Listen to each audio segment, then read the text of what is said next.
চমকের পর চমক, এ যেন সিনেমা দেখছি আমরা। শুটার ফয়সালের মা বাবা কেন গ্রেফতার হলেন? ছেলের পাপের দায় কি বাবা মায়ের উপর বর্তায়, নাকি এর পিছনে আছে আরও গভীর কোনো রহস্য? আর সবচেয়ে আতকে ওঠার মতো খবরটি হল, শরীফ ওসমান হাদি শেষ টার্গেট ছিলেন না। গোয়েন্দাদের হাতে আসা হিটলিস্টে হাদির ঠিক পরেই জ্বলজ্বল করছে জুলাই বিপ্লবের দুই আইকন সার্জিস আলম এবং হাসনাত আবদুল্লার নাম। হাদিকে গুলি করার ঠিক পরেই ফয়সাল কোথায় গিয়েছিলেন জানেন? নিজের বোনের বাসায়। সেখানে বসেই পাল্টানো হয় মোটরসাইকেলের নম্বর প্লেট আর আলামত ফেলে দেওয়া হয় ম্যানহোলের ভেতর। বিলের পানির নিচ থেকে ডুবুরিরা তুলে এনেছে সেই মারণাস্ত্র, যা দিয়ে গুলি করা হয়েছিল হাদির মাথায়।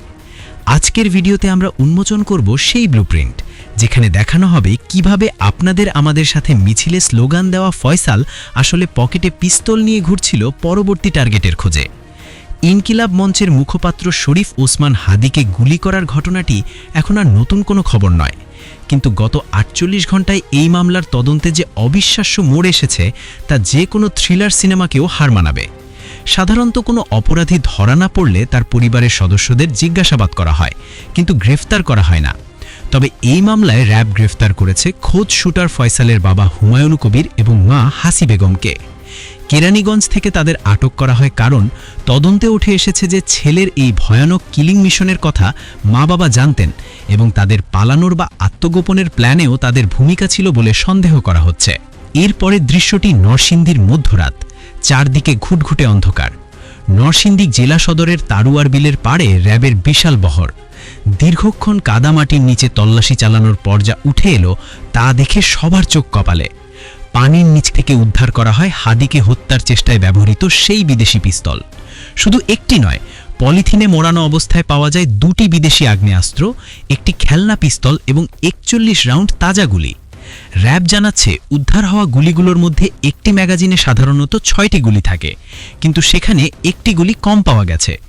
ধারণা করা হচ্ছে ওই মিসিং হওয়া গুলিটি হাদির মাথায় বিদ্ধ হয়েছে। সিসিটিভি ফুটেজ এবং অনুসন্ধানে বেরিয়ে এসেছে সেই পলায়ন পর্বের হাড় হিম করা ডিটেইলস। গুলি করার পরপরই ফয়সাল এবং আলমগীর মোটরসাইকেল নিয়ে সোজা চলে যায় পশ্চিম আগারগাঁওয়ে, যেখানে একটি ৭তলা ভবনে ভাড়া থাকেন ফয়সালের বোন জেসমিন আক্তার। ফুটেজে দেখা যায় কিলিং মিশন শেষ করে তারা অত্যন্ত ঠান্ডা মাথায় স্বাভাবিক ভঙ্গিতে সেই বাসায় ঢুকছে। তাদের বডি ল্যাঙ্গুয়েজ দেখে বোঝার উপায় নেই যে কিছুক্ষণ আগেই তারা একজন মানুষকে গুলি করে এসেছে। সবচেয়ে ইন্টারেস্টিং বিষয় হলো, যে মোটরসাইকেলটি ব্যবহার করে তারা গুলি চালিয়েছিল, সেই বাইকটি তারা বোনের বাসার গ্যারেজে নিয়ে যায় এবং সেখানে বসেই বাইকের আসল নম্বর প্লেটটি খুলে ভুয়া নম্বর প্লেট লাগিয়ে দেয়। আর আসল নম্বর প্লেটটি তারা ফেলে দেয় ওই বাসার সামনের গলির একটি ম্যানহোলের ভেতরে। গোয়েন্দা তদন্তে বেরিয়ে এসেছে একটি হিট লিস্ট বা হত্যার তালিকা। সেই তালিকার ১ নম্বরে ছিল শরীফ ওসমান হাদি, আর তার পরেই ছিল জুলাই বিপ্লবের অন্যতম দুই সমন্বয়ক হাসনাত আবদুল্লাহ এবং সার্জিস আলমের নাম। তালিকায় আরও আছে ডাকসু ভিপি নুরুল হক নূর এবং ইসলামী ছাত্র শিবিরের ঢাবি সেক্রেটারি সাদিক কায়েমের নাম। অন্তত ১০ জনের এই হিটলিস্ট নিয়ে মাঠে নেমেছিল কিলার গ্রুপ। তাদের উদ্দেশ্য ছিল পরিষ্কার: নির্বাচন ভাঙচাল করা এবং দেশে একটি গৃহযুদ্ধের পরিবেশ তৈরি করা। সবচেয়ে ভয়ের ব্যাপার হলো, শত্রুরা বাইরে থেকে আসছে না, তারা মিশে আছে আমাদের ভেতরেই।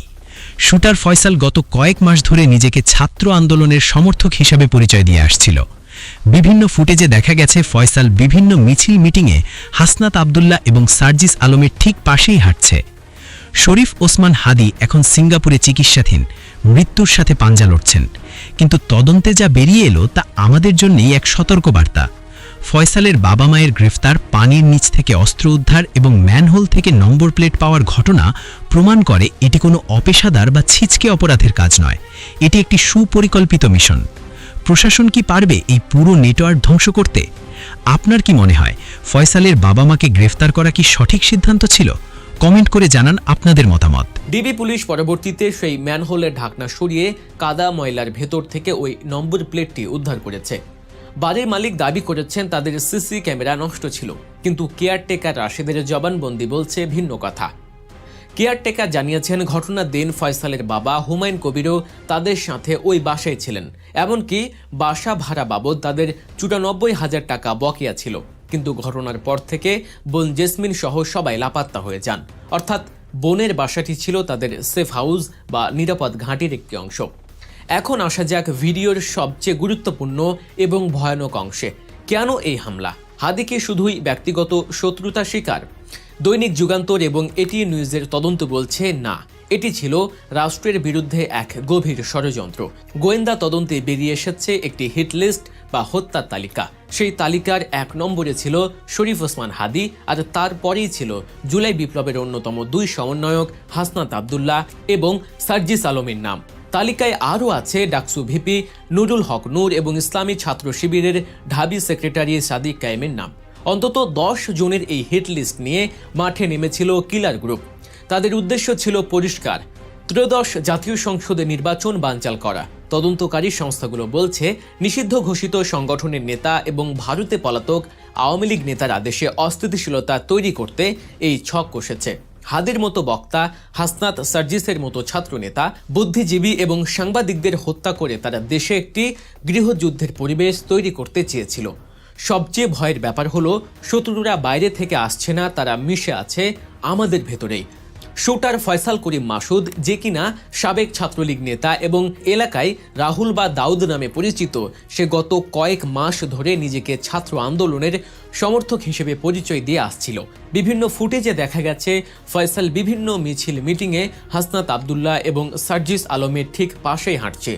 এমনকি হাসনাত সার্জিসকে জড়িয়ে ধরে কোলাকুলিও করেছে এই কিলাররা।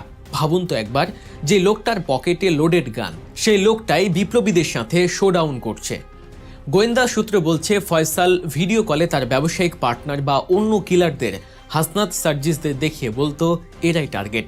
সাবেক যুবলীগ নেতা ও বাইক চালক আলমগীর এবং ফয়সালের রাজনৈতিক গডফাদার হিসেবে উঠে এসেছে সাবেক মন্ত্রী ও আওয়ামী লীগের প্রেসিডিয়াম সদস্য জাহাঙ্গীর কবির নানকের নাম। নানকের বিভিন্ন জনসভায় ফয়সালকে তার পাশেই দেখা গেছে। এমনকি নানকের পোস্টারেও ফয়সালের ছবি ছিল। হাদিকে গুলি করার ঘটনার পর ফয়সাল ও আলমগীরের আরেক ঘনিষ্ঠ সহযোগী স্বেচ্ছাসেবক লীগ নেতা কবির ওরফে দাঁত ভাঙা কবিরকেও গ্রেফতার করেছে র্যাব। এই পুরো নেটওয়ার্কটি কাজ করছে স্লিপার সেল হিসেবে। জুলাই বিপ্লবের পর এরা ছদ্মবেশ ধারণ করেছে, যাতে সুযোগ বুঝেই বিপ্লবীদের সরিয়ে দেওয়া যায়। শরীফ ওসমান হাদি এখন সিঙ্গাপুরে চিকিৎসাধীন, মৃত্যুর সাথে পাঞ্জা লড়ছেন। কিন্তু তদন্তে যা বেরিয়ে এলো তা আমাদের জন্যই এক সতর্কবার্তা। ফয়সালের বাবা মায়ের গ্রেফতার, পানির নিচ থেকে অস্ত্র উদ্ধার এবং ম্যানহোল থেকে নম্বর প্লেট পাওয়ার ঘটনা প্রমাণ করে এটি কোনো অপেশাদার বা ছিচকে অপরাধের কাজ নয়, এটি একটি সুপরিকল্পিত মিশন।